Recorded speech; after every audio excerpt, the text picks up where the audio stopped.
Welcome again to this channel. Hope you are all in a good condition. Selamat datang kembali di channel belajar ini. Semoga semuanya dalam keadaan sehat. Today we are going to discuss about intention to do something. Hari ini kita akan mempelajari tentang bagaimana mengungkapkan rencana melakukan sesuatu di waktu yang akan datang. The purpose of the study in this topic that we can identify the social function, the text structure, and the language feature in written or spoken to state about intention of doing something. Jadi nanti untuk tujuan pembelajarannya adalah mengidentifikasi fungsi sosial, struktur teks, dan unsur kebahasaan dalam teks lisan dan tulis untuk menyatakan dan menanyakan tentang niat melakukan sesuatu sesuai dengan konteksnya. Let us study more about intention. Intention is something we would like to do in the future. Jadi intention itu adalah rencana untuk melakukan sesuatu di waktu yang akan datang. And this is also a general plan for achievement in the future. Juga ini adalah rencana umum untuk pencapaian atau prestasi di waktu yang akan datang. And it is also recognized as a hope or purpose to be done in the future. Intention ini juga atau rencana ini juga adalah sebuah harapan atau tujuan yang harus dikerjakan di waktu yang akan mendatang. So, we always have an intention, no matter it is realistic or not. Jadi kita biasanya selalu memiliki cita-cita atau rencana, baik itu masuk akal ataupun tidak. Demikianlah apa yang dimaksud dengan intention atau keinginan rencana. Plan or intention can be categorized as a clear intention or something that you are very sure about. Rencana atau keinginan itu dapat dikategorikan sebagai salah satunya adalah rencana yang sangat jelas atau pasti untuk kita kerjakan. Biasanya bentuknya atau patternnya itu adalah be going to atau will ditambah dengan verb one. Be going to atau will plus verb one. Contohnya, I am going to study hard for the exam. Saya berencana untuk belajar sungguh-sungguh untuk menghadapi ujian. Jadi ini adalah rencana yang sangat pasti dilakukan sebagai persiapan menghadapi ujian. The second example, he is going to find a new job. Dia berencana untuk mencari pekerjaan baru. Ini juga merupakan rencana yang pasti, yang jelas untuk dilakukan seseorang untuk mencari pekerjaan yang baru. And then the other example, I will give you my phone number. Saya akan memberikanmu nomor telepon saya. Ini juga adalah pernyataan pasti rencana yang akan dikerjakannya, yaitu memberikan nomor telepon kepada temannya. The other point is about an intention that is less certain. Yang lainnya adalah rencana yang tidak begitu pasti untuk dilakukan. We can categorize or recognize this as ambition or desire. Kita memaknainya sebagai ambisi ataupun keinginan, karena belum tentu terjadi atau terlaksana.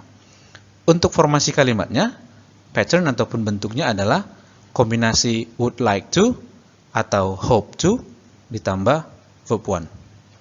The example, I would like to see that film.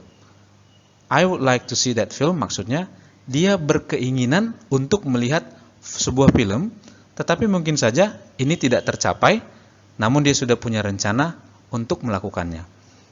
And the second example, we hope to buy a house next year. Kami berencana membeli sebuah rumah tahun depan.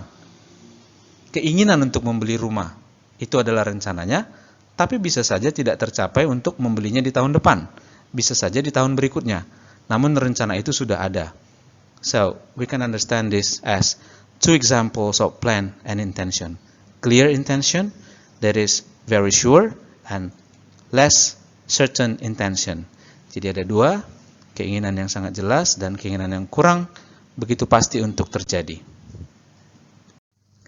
When someone wants to express something that someone wants to happen in the next time, this is what we call as the general future.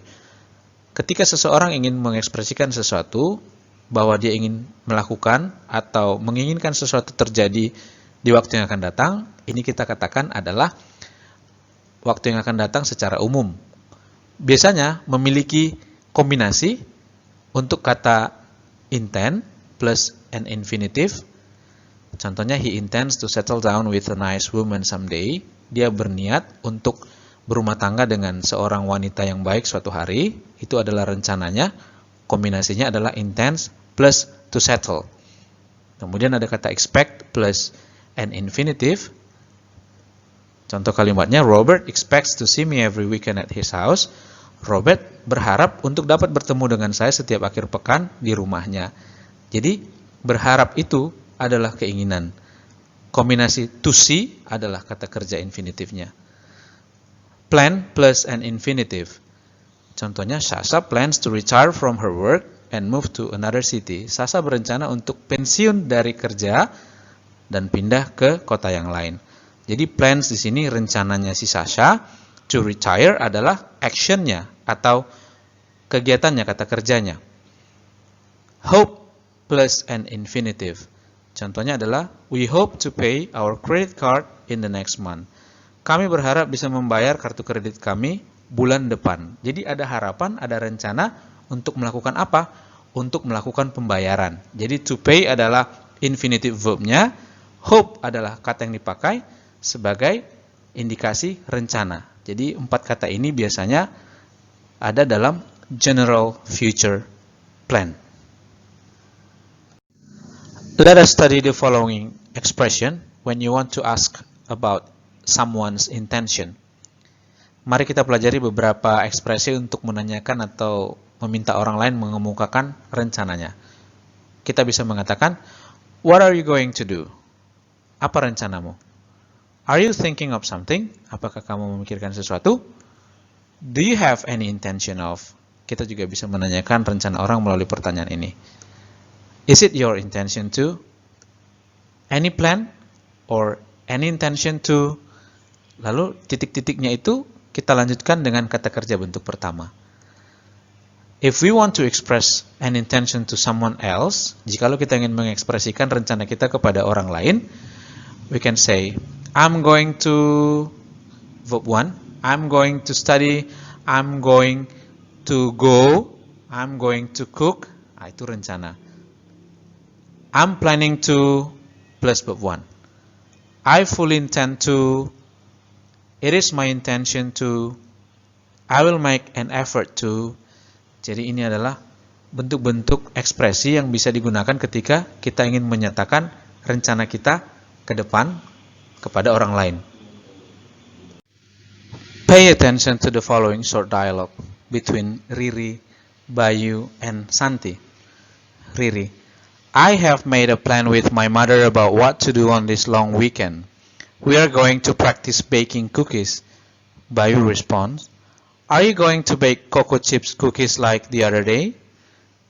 Riri said, well, yes, that is my favorite. But we are going to try to make ginger cookies too. Riri responds, oh, would you like to join me to learn baking cookies? You can come to my house. Bayu, it's a good idea. Or will you go fishing with me and my dad? Santi, not fishing I guess, but I think I would like to bake cookies with Riri. Thanks for asking me to join you, Riri. Jadi, dalam percakapan ini kita melihat bahwa ada yang memiliki rencana dan ada juga yang menawarkan untuk melakukan sesuatu, tetap juga bagian dari sebuah rencana. Kita bisa perhatikan untuk tiap kalimat yang bercetak tebal, itu adalah contoh rencana. We are going to practice baking cookies. Menanyakan rencana, are you going to bake cocoa chips cookies? We are going to try to make ginger cookies. Ini rencana. Would you like to join me to learn baking cookies? Ajakan untuk melaksanakan sebuah rencana, yaitu belajar membuat kue. Will you go fishing? Ajakan kepada orang lain untuk melakukan sebuah rencana, yaitu rencana pergi memancing. I would like to bake cookies. Menyatakan sebuah rencana yang akan dilakukan, yaitu untuk memanggang kue. Kita bisa perhatikan bentuk-bentuk ini sebagai pattern ataupun ekspresi ketika merencanakan sesuatu. By the following exercise, we are going to practice how to make an expression or respond to an expression of planning or doing something in the future. Melalui latihan ini kita diharapkan bisa semakin paham untuk membentuk kalimat yang isinya ekspresi atau menyatakan rencana di waktu yang akan datang. Di sini ada bentuk kalimat positif, kalimat negatif, kalimat tanya, ataupun menjawab pertanyaan dalam bentuk positif ataupun dalam bentuk negatif tentang sebuah rencana. Fill in the blanks below to complete the sentences. Use the words in the boxes above. Isilah titik-titik di bawah ini untuk melengkapi kalimat-kalimat yang tersedia. Gunakan kata-kata yang tersedia di kotak di atas. Contohnya, I blank blank blank meet my friends after class. Would you like to join us? Maka di bagian titik-titik ini disediakan I'm going to, karena subjeknya I pasangannya am, lalu kombinasinya going to, verbnya adalah to meet. Okay, for the second problems. Untuk soal kedua, A, ada orang yang diinisialkan sebagai A. Blank blank blank your brother blank blank blank travel next week. Lalu B merespon, yes he blank blank blank. Apakah yang harus kita isi di dalam bagian yang kosong ini? Ingat, ini adalah bentuk kalimat tanya. Maka kita lihat formasi kalimat tanya. Your brother adalah subjeknya. Your brother itu adalah he, laki-laki. Maka isinya adalah harusnya is. Is your brother, lalu pasangan kata kerjanya going to travel next week. Maka jawabannya adalah yes he. Positif jawabannya. Yes, he. Benar sekali, jawabannya adalah is. Silakan dilanjutkan untuk soal berikutnya untuk semakin membuat paham. Thank you for studying with me. See you again on the next video.